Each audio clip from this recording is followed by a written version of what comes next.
إلا كنتي كتحس بألم في المعدة، حرقة ولا انتفاخ متكرر، خاصك تنتبه. ممكن يكون السبب جرثومة المعدة اللي كتعتبر من أكثر المشاكل اللي كتصيب بزاف ديال الناس وكتسبب مشاكل في الهضم إلا ما تعالجاتش.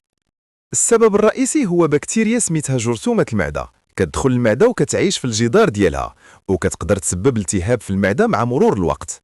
تناول أكل ملوث ولا شرب ماء ماشي نقي من أكثر الطرق اللي كتنتقل بها هذه الجرثومة من شخص لآخر.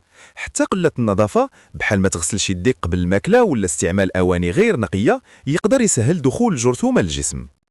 من أكثر الأعراض اللي كيبانوا آلام ولا حرقة في المعدة، خصوصا من بعد الماكلة ولا ملي تبقى المعدة خاوية.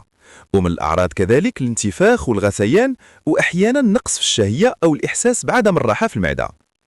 العلاج كيكون غالبا باستعمال أدوية ومضادات حيوية كيحددها الطبيب، وكتعاون تقضي على الجرثومة وتخفف الأعراض. وحافظ دائما على النظافة، غسل يديك قبل الماكلة وتجنب الأكل الملوث. بهذه الطريقة تقدر تحمي المعدة ديالك وتحافظ على صحتك.